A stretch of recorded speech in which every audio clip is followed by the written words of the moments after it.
Hello everyone, it's Birdie here, the recycled hippie chick. Hey, I just want to show you what I've been doing this morning.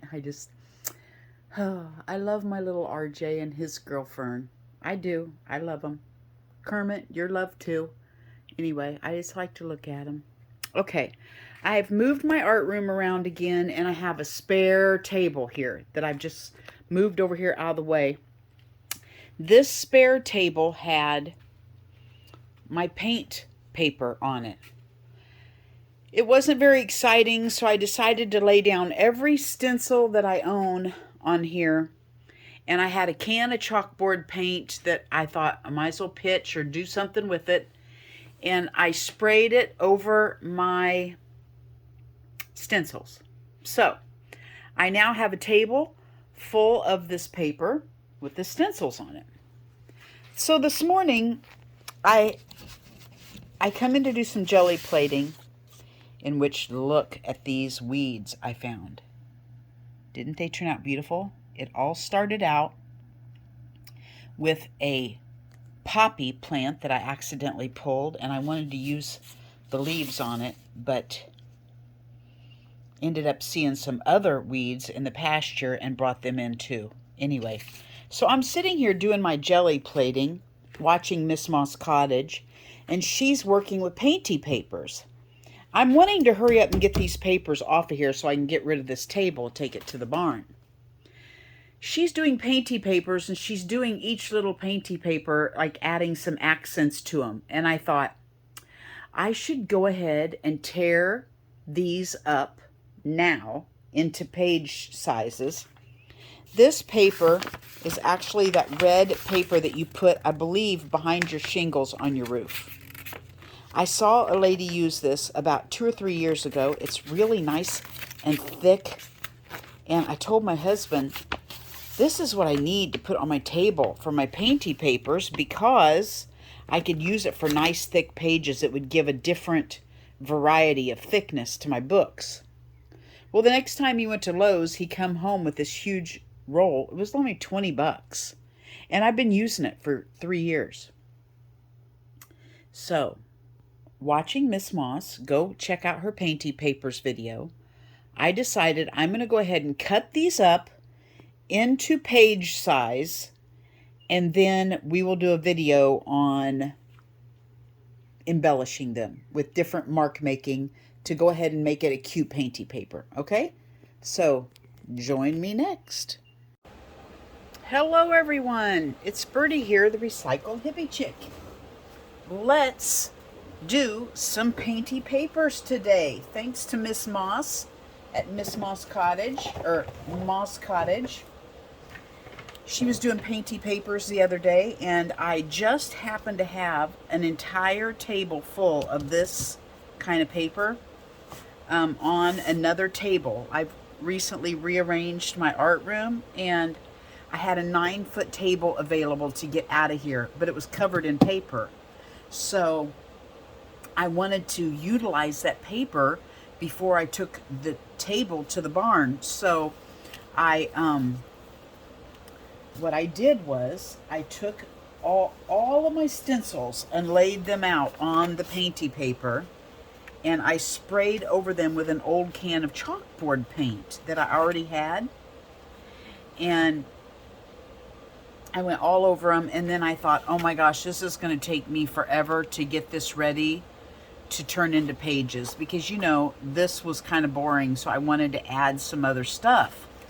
I'm like, this is going to take me forever. Well, then Moss Cottage came on, and she was doing her Painty papers, and they were in this size pages, and I thought, oh my gosh, how about I go ahead and rip this paper out into page sizes, and then I will go through the stack on a video, Painty paper them, and then I'll have my papers done at my own pace, and I don't have to worry about this table sitting here forever. So that's what we're going to do.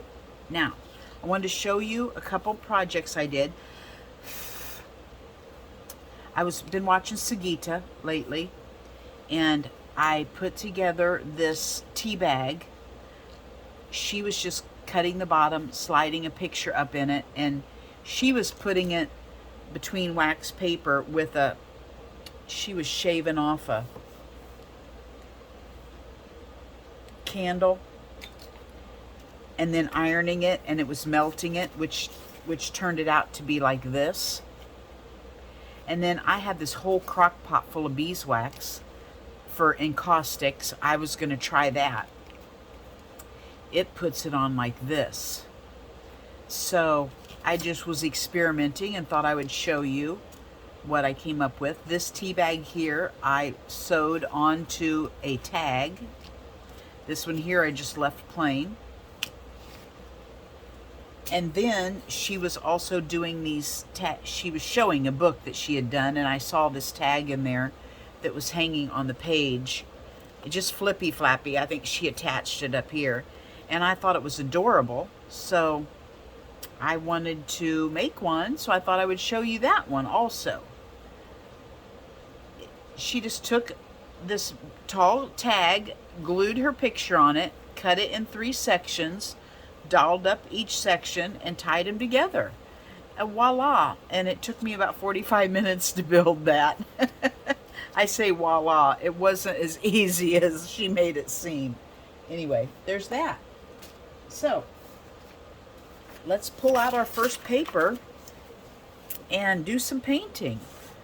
I randomly grabbed paint because these are not even my color, but I just want to step outside of my box today. I'm in the mood to step outside of my box. So the first thing I'm going to do, well, this palette is not going to work very good. But, oh yes it does. Look at that. Oh my goodness. Okay, so that's cute. To get a little something to, I'm just going to set that over there and let it dry for a little bit. I'm just wanting to get something to knock back these squares from where I put the chalkboard paint on. And this is the ticket. So, many layers are about to happen. Just be prepared. I've used all that one. Let's go on. I've been in the mood to do some bubble wrap, so let's do some bubble wrap. I've got my little box here.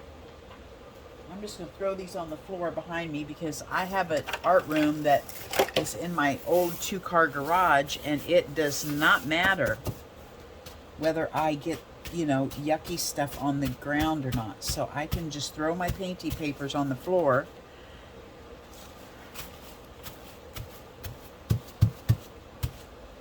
I'm going to go through and put some bubble wrap on some. And while they're drying, then when they dry, we'll go through and put another layer of something else on.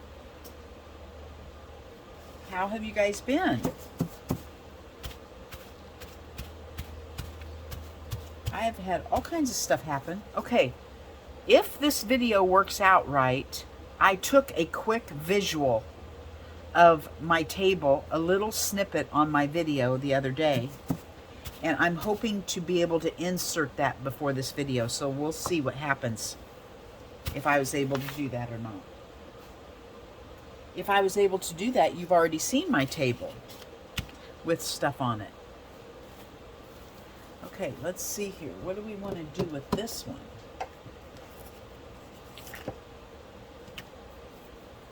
Oh, this is a brand new one.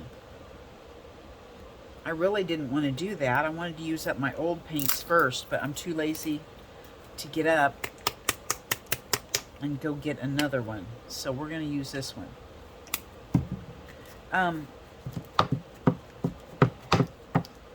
So much has happened. So much has happened at the Misfit Farm. This is an old flip-flop. Back in my dumpster diving days, it was a flip-flop that had been cut in half and thrown away, and I thought, oh, texture. So I kept it. Last night, maybe at the end of this, I also took a small video of the tree I'll try to insert that at the end of this video. Or should I do that on another one so this isn't very long? Last night, okay, so last weekend we had a storm. Not our tornado warning. We had another storm before that. And oh, that's kind of cute, just like that, isn't it? I mean, I kind of like that just as a page. That one's not going to get painted.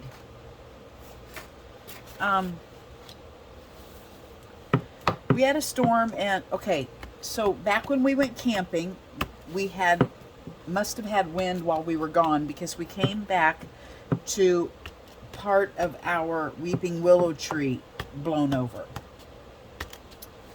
So,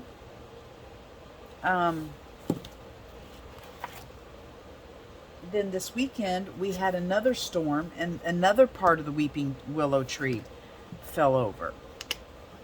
So, Terry last night went out and was cutting up the tree, and was going to haul it back on to the burn pile. And he hollered at me, and I went out there, and he showed me that he had found a limb of the tree, had a hole in it, and Mother had laid babies in it, and they were in there in the hole of this tree, and the tree had fallen over, so this is now laying on the ground with the hole facing up.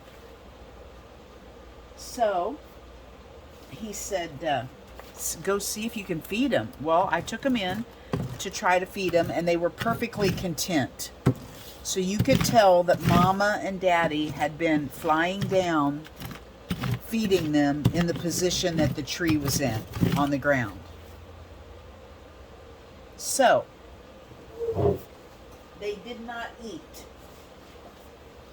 He took a chainsaw and cut that section of tree off into, about 18-inch section.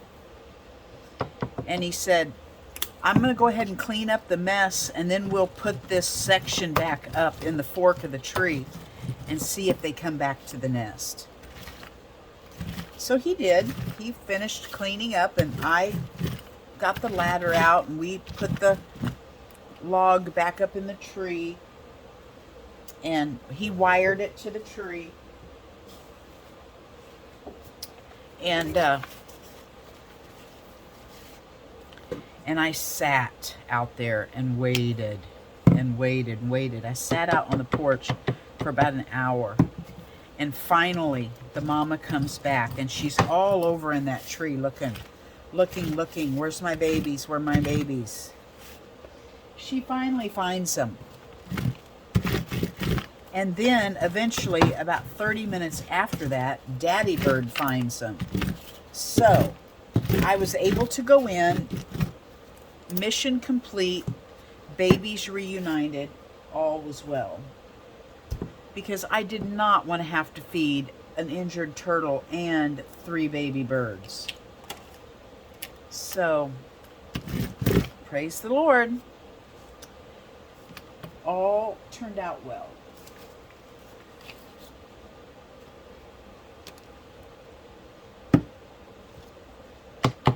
What else has happened? Well, you know about the bird, or the turtle, right? And she's on the mend. I have now taken down the enclosure that I had her in. I kind of put her in quarantine till I could see that she was going to heal up. And yesterday I took down the enclosure, or no, day before yesterday. Yesterday was Monday. Yeah, I took down the enclosure on Monday. She's free to go, but she won't leave. So I'm just going to let her stay out there as long as she wishes, until she feels like leaving. Of course, I'm feeding her goat meat and locusts and grasshoppers and everything else. Why would she want to leave, right? She's getting hand-fed. Meanwhile, while Terry's cutting down the willow tree branches, he goes over to pick up a piece of wood out of the lily garden, and there inside of the lilies is number 8 turtle, G turtle, which we call Gouge, and this little bitty turtle, in which we now call T for Tiny Terry. Since my husband's name's Terry, we're going to name it after him since he found it.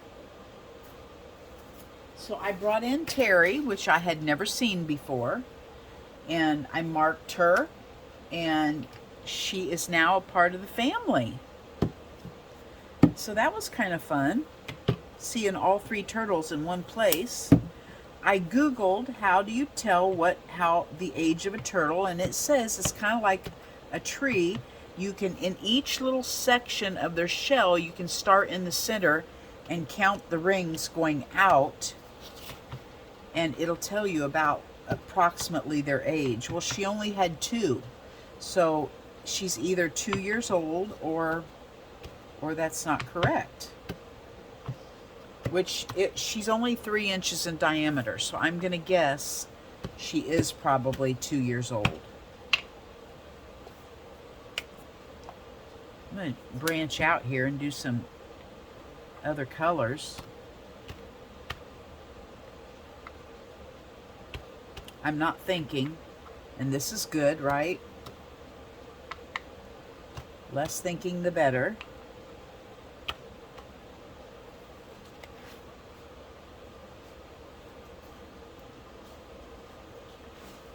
Oh.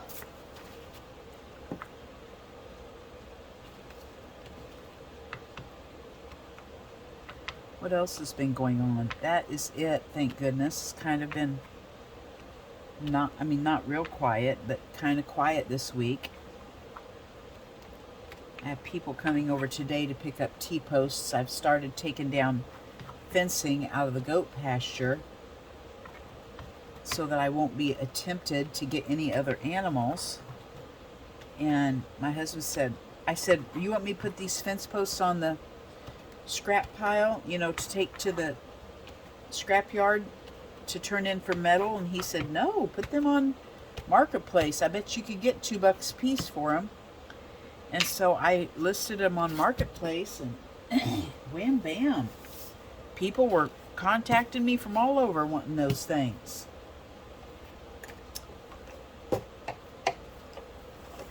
Oh, what else do we have in here? This one I don't have done yet, but let's just see if we can get a little something something on there.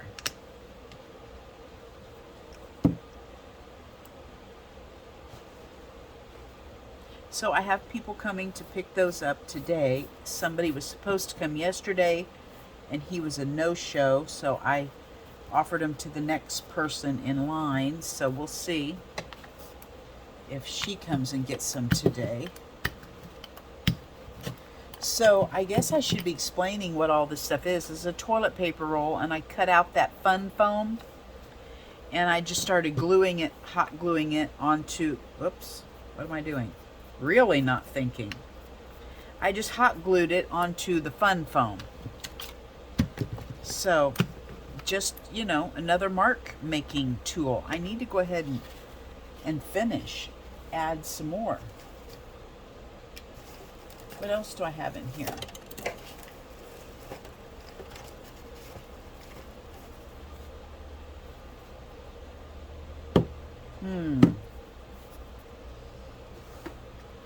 Let's see here. If this gold, let's get one that's got a lot of black on it, and see if this gold shows up. I think this one's darker. Let's try this one.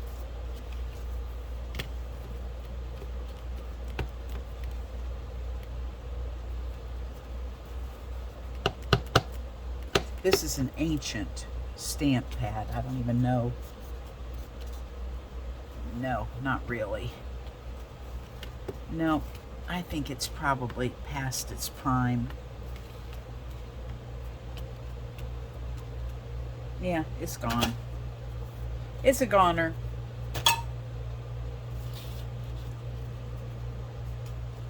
Let's see here.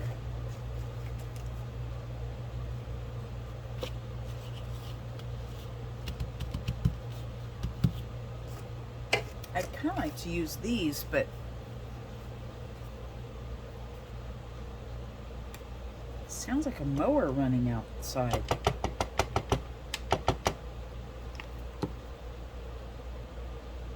I don't know if this will work or not, but hey, we're just playing, right? This is kind of like Moss Helen. I'm just now remembering. She used a fork. This kind of reminds me of her fork method. I just cut notches in a credit card is what I had done.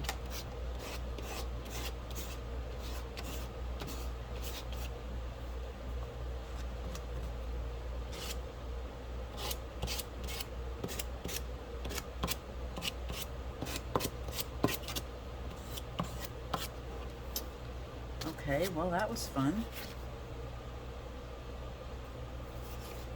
Okay, you guys, I have to go. I'm going to push pause. I got to see what that noise is. Okay, it's the ditch mowers. You know how they go down the ditches in the country and mow your ditches. That's what they're doing. Thank you, Mr. Ditch Mower. I appreciate you. Oh man, I hope he did. Oh, I hope there's no turtles out there.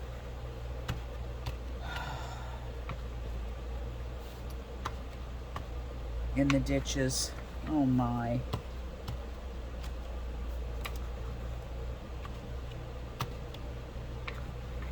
Okay, I'm gonna try not to think about that. I'm gonna hope they're all in the... I'm gonna hope they're all somewhere safe. Goodness sakes. I just got I just grabbed random colors. I do not know what colors go together. I don't care what colors go together. I just like colors. So basically, that's how I roll. This is another one of those fun foam things, only looks like I got all of them on there. I have not used these in so long. And Moss got me all excited about Painty papers, and I thought, I'm going to get those out and use all my mark making tools. Look at that. Isn't that zippity doo-dah fast? I have got a bajillion of them on the floor already. So we are really knocking this out of the ballpark.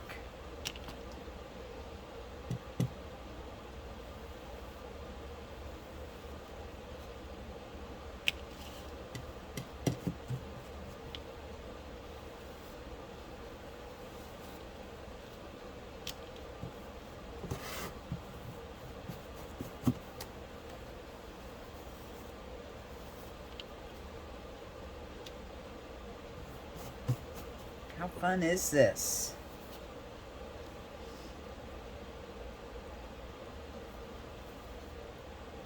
Okay, now, actually that one's like drying almost immediately, as quick as I put it on. Let's go ahead and put something else. What do we want to do now? What do we want to do? I think I've used about all my brush and mark making items.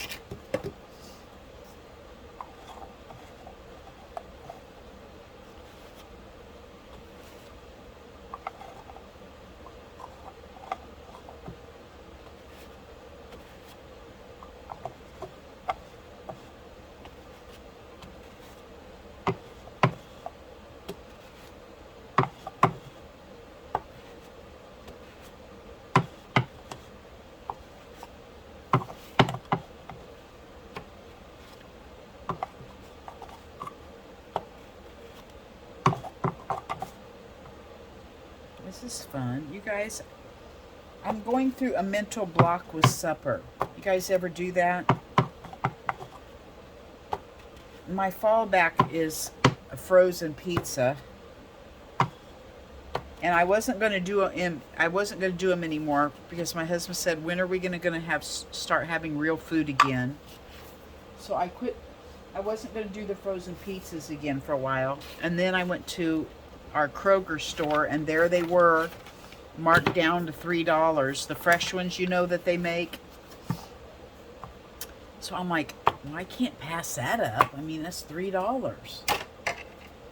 So I got another one, and we had it last night. And he said, "You're tired of cooking, aren't you?" And I said, "Yes." I don't know. I don't know what to do. Meat is so expensive. And I really kind of want to start going to the butcher shop and getting meat, but it's in another town, so than what I grocery shop in. So I'm just too lazy to go grocery shop in one town and then meat market in another, and just going through that blah. Do you guys ever do that? I mean, if it were me, I would just eat cereal for supper, but husband thinks he works all day and he deserves real food. Shaw, what is up with that? Jeez. What do you call that? What do you call them kids who think that you owe them? What is that word? Entitled. Yeah, he thinks he's entitled to real food.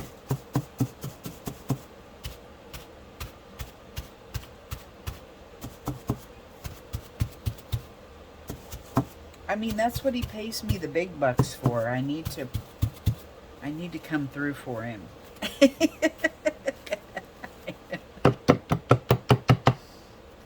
I get paid the big bucks.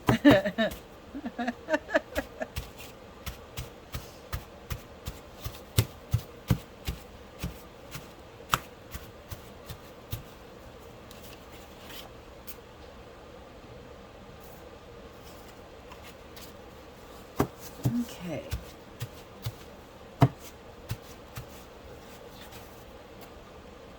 I don't know why well, it's just a layer. I mean, I just cover up those stencils, you know. I put them on, and then I'm just covering him up. But that's the idea of layers, isn't it? That's the idea. Let's go ahead and continue on with these two. I want some white. Let's do some white. Let's do some gesso. I don't know. Can you use your homemade stamps with paint? This is kind of cute. Is that legal, or is that gum up in there and make a mess? I know some of you may be shouting at me right now. Stop! You're not supposed to use those. Too late. It's too late.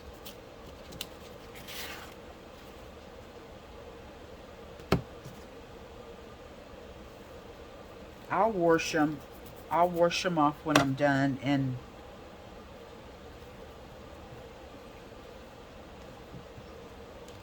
then if I have to, I'll carve another stamp. I want something right here.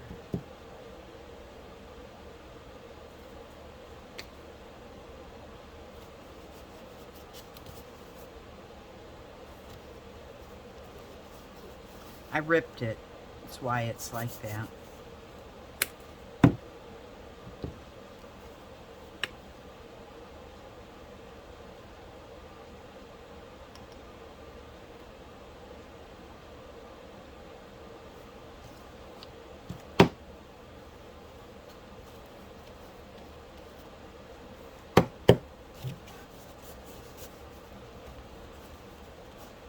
Oh, now we've moved into the finger painting realm.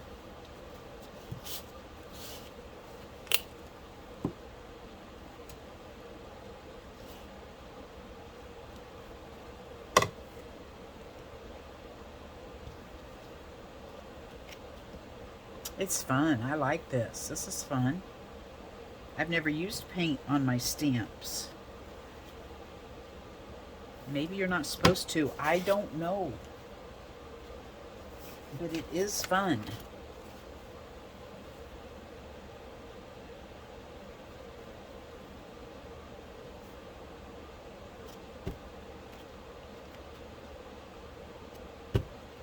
You know, I was telling you guys I had done this little Bible study, and I was so excited I wanted to tell you guys about what I'd learned. But I knew I was going to have to go back and listen to it again before I could tell you anything, because when I listened to it, I was cleaning a house or mowing the yard or something. I tend to do that and just listen to it on my headphones. And then if I want to learn, do more in depth, if it's something I'm interested in learning more about, well, when I get back home, I listen to it again and take notes. I cannot find where I listened to it or who taught it or anything. I knew that the, what do you call it? The object of it, or whatever you want to call it. I knew what it was about, but I didn't know. So it looks like I'm not going to be able to tell you about, unless I run across it again. I'm not going to be able to tell you about it. But I do want to, I will tell you one thing that kind of hit me. I know the purpose of it, or whatever you call it. Object of the lesson was death. This, whatever it was talking about death. And I remember when my mom and dad, when I took care of them and they passed away, I remember sitting there. I got to be with both of them, praise God. I was with them clear through their journey to the very end. And with Mom, she was not a object person. My mom didn't have anything in her house or in her life that she wouldn't get rid of in a red hot minute. And my dad, he was a good steward of his stuff. Like, he was, he took care of his stuff. Whether he would get rid of it on a red hot minute or not, he took good care of what he had. Everything was very neat and tidy, and it had its place. And, he was the guy that in the garage would draw an outline around the wrenches on the wall so he knew where they went back when he was done with them. That was Charlie. I remember sitting with him as he was passing, thinking, Charlie is leaving this world with absolutely nothing but the diaper he's in. Like, he was leaving with absolutely nothing.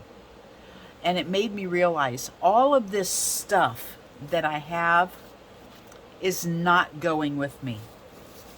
So it's the experiences that I realized I needed to enjoy and not my stuff.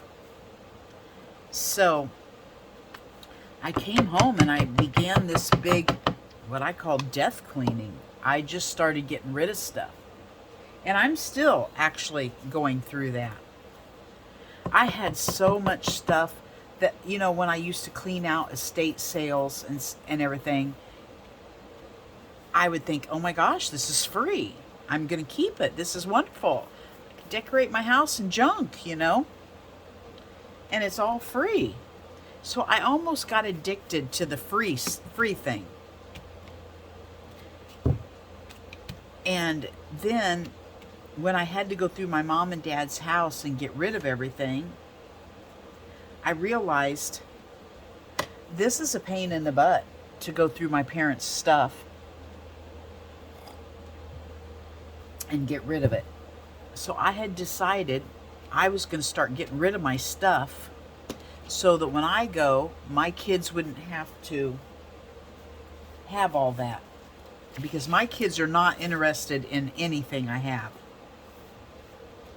So I decided to kind of go through and do that. When my mom passed away, I remember she held on.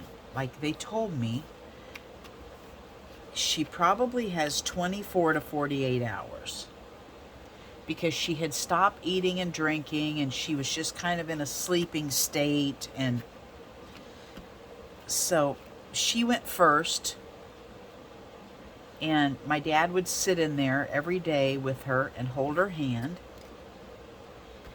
waiting for her to pass. And 24 hours went by, 48 hours went by, 2 or 3 days went by, 9 days went by, and my mom has not gone yet. And she's had no food or water.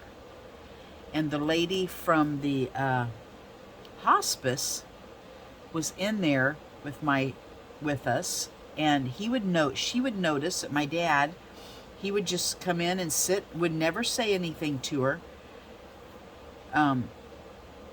He would sit with her, hold her hand, and then get up and go back to his room. He also had a room there. And one day, the hospice lady said to my dad, "Charlie, do you ever talk to Jane?" He said, "Oh no, she can't hear me." And the hospice lady said, "Yes, Charlie, she can hear you. I think what you need to do is tell Jane it's okay to go, that you'll be okay." Because my mom had always taken care of my dad. And the hospice lady said sometimes they will hold on, not able to leave they have uneasiness in their heart about leaving someone that they really think they need to take care of. And she said, if you will let her know that Jane, I'll be okay, you can go, I'll be fine, that maybe she's holding on for you. So we walked out of the room, and we gave Charlie some time with Mom, my dad, and he told her he would be okay, that she could go. And sat there with her and held her hand for a little bit. And we gave him, me and the hospice nurse, we gave him his time with her. And then he got up and went to his room, or went to eat, or did something. And I'm not kidding you, within 15 minutes, my mom passed. It was like she was waiting for him to tell her it was okay. And I had already told her it was okay. I had been saying, "Mom, I'll take care of Dad, don't worry." And I told her, I told both of them this. I said, "Mom, when you see Jesus, don't you walk to him, you run. You run to him when you see Jesus." And I told my dad the same thing. Don't walk, you run. And I just thought that was amazing, that just within a little bit of time of him saying, "I'll be okay," she was gone. So when Dad got here, I had sat with him all day. When it got to be Dad's day, homecoming I call it, because they were both saved, loved the Lord with all their heart. I knew exactly where they were going.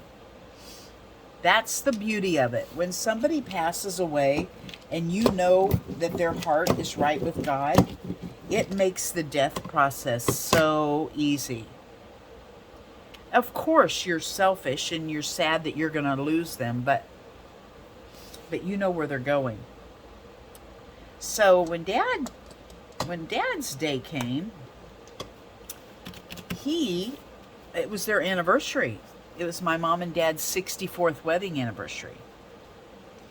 And I told Dad, I said, "Dad, Wouldn't it be awesome if you were able to see Mom today for your 64th anniversary? You could join her in heaven and spend your anniversary together today. And I also told him, when you see Jesus, don't walk, you run to him. So I got to see my dad. I got to see my dad off to go be with my mom for their 64th wedding anniversary. November 11th. I mean, that'll be an easy day to remember of his passing. So anyway, it just spoke to me that, you know, you can't take anything with you, and that you have to release them. You can't just go be with a passing loved one and not say anything to them. My dad, you know, he just sat with her, and it wasn't until he spoke to her and told her it was okay to go that she went. I just thought that was amazing. I don't know why I'm wanting to share this with you. I don't know what brought up the death thing, but because it really, the lesson that I listened to spoke to me, and I don't even remember what it was about. It spoke to me so deeply that I don't even remember what it was about. But it's so important that you're saved and you have God's salvation. It's free. It's saved by grace. You can't do anything to earn it. All you have to do is ask him, confess your sins, and he is faithful and just to forgive us of all of our sins. That's all you have to do. But so many people are so stubborn and will not do that. Why would you want to risk an eternity in hell just because you're too stubborn to ask the Lord into your heart? That makes no sense to me whatsoever. But people do that. People do that. They think it's taking away their control of their life or something. I don't know. I'd much rather have God in control of my life. Anyway, I don't know what brought all that up.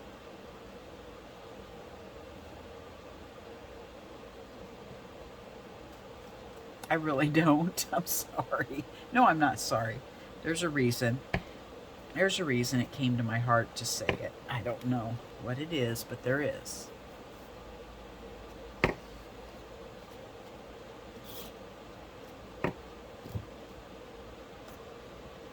We are mark making. Now this is a ripped one.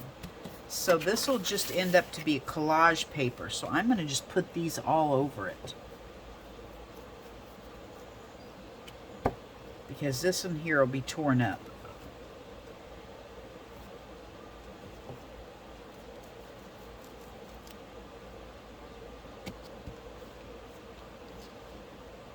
You know, my friend, one of my gardening customers, she gave me this bracelet.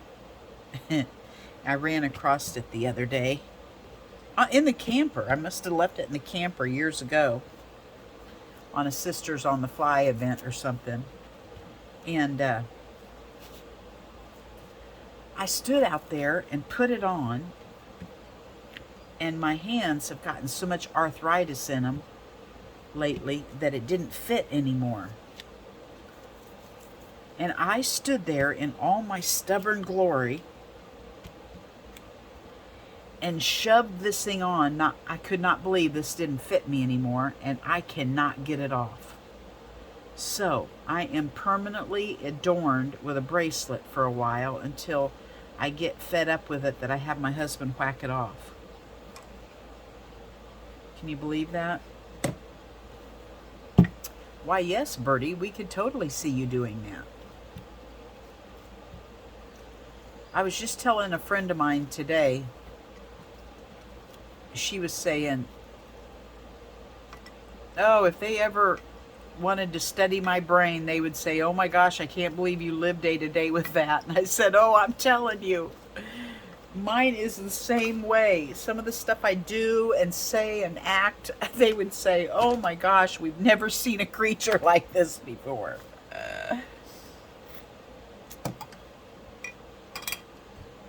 Okay, now, how long are we gone? I may not be able to put on my, I mean, I could go and go. I've got a, oh my gosh, I wish I could show you guys this. Maybe I can. 42 minutes, and I still have to add a couple video flicks on here. Look at all this. On the floor, we did. And they're not done. Some of those are just one layer. But we played and we had fun. So I'm going to say goodbye now and add on my little snippets on the end and the beginning. Bye-bye from Birdie. Okay, well, here we go. A worm and grasshopper slurry. This tree fell down in our yard, and there's 3 baby birds inside. It's been a couple days ago, so I don't know if the mother has been going to this and feeding them while it's been down. I'm going to attempt to fill their bellies now and stick the log back up in the tree when my husband gets all the limbs moved, and hope she comes back to take care of them. If it's not one thing, it's another here on the Misfit Ranch. Just a small video of the next phase of tree falling. Our poor willow has split twice now. Husband had to be called off to work this morning because they lost power at his substation. So when he gets home, I think he will be cutting down the rest of our 20-year-old willow tree.